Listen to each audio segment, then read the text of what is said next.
ਉਹਦੀ ਮੇਨ ਵਜ੍ਹਾ ਇਹ ਵੇ کہ یہودی جس نبی نو مندا ہے او دا نام ہے حضرت عزیر علیہ السلام۔ حضرت عزیر سچے نبی نے، اللہ دے پکے نبی نے، لیکن انہاں دا نبی سچا ہے، یہودی جھوٹے نے۔ اس طرح عیسائیاں دا نبی جڑا ہے حضرت عیسیٰ علیہ السلام نے، اور اہل کتاب نے، وہ آسمان تے اٹھائے گئے نے، انہاں انشاءاللہ قرب قیامت آنا ہے، اور نبی بن کے نہیں آنا، محمد دا امتی بن کے آنا ہے۔ وہ نبی سچے نبی نے، عیسائی جڑے نے وہ جھوٹے نے، نبی انہاں دا سچا ہے۔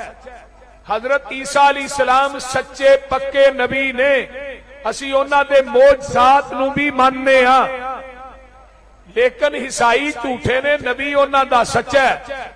مرزائی جھوٹے نے، نبی انہاں دا سچا ہے۔ یہودی جھوٹے نے، نبی انہاں دا سچا ہے۔ لیکن مرزائی جڑے نے وہ خود بھی جھوٹے نے، تے جنوں انہاں منیا وہ بھی بول دے نہیں تسی۔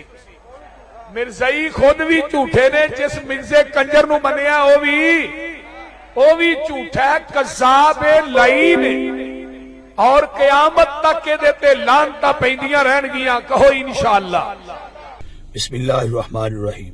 ما کان محمد ابا احد من رجالکم ولکن رسول اللہ وخاتم النبیین وکان اللہ بکل شیء علیما۔ حضرات، آج تو کچھ دن پہلے 12 ربیع الاول والے دن ریگل چوک شیخو پورے دے اندر تقریر کر دیا، میرے کو سبقت لسانی ہوئی جدا مینو علم نہیں سی، بعد مینو علم ہویا ہے، لیکن ادو ہی میں دا رد کر دیتا سی۔ وہ تقریر میری پوری تقریر دوستان نے نہیں سنی۔ جس ساتھی نے وہ شرارت کی تھی کہ وہ چھوٹا جا کلپ وچوں کٹ کے تے وہ چاڑیا ہے جی پسروری صاحب نے کہا کہ مرزائی جڑے نے جھوٹے نے، نبی انہاں دا سچا ہے۔ میں مرزے غلام احمد قادیانی کانے الو دے پٹھے لعین نو اج بھی کذاب کہنا، اور مینوں 25 سال ہو چلے نے انہوں کذاب تے بے ایمان جھوٹا کہندیا۔ تے میرا مسلک، میرا منہج، میری دعوت الحمدللہ اسی ختم نبوت دے پہرے دار ہاں، ختم نبوت دی چوکڑ دی انشاءاللہ چوکیداری کرنے والے ہی لوگ ہاں، اور میں علامہ احسان اللہ ظہیر شہید دا روحانی فرزاندہ، یزدانی صاحب دا روحانی فرزاندہ، اور انشاءاللہ 25-26 سال دا عرصہ ہو گیا اس میدان دے اندر، اور میں اج بھی ختم نبوت دی چوکڑ دی چوکیداری کر رہا اور انشاءاللہ کردا رہاں گا۔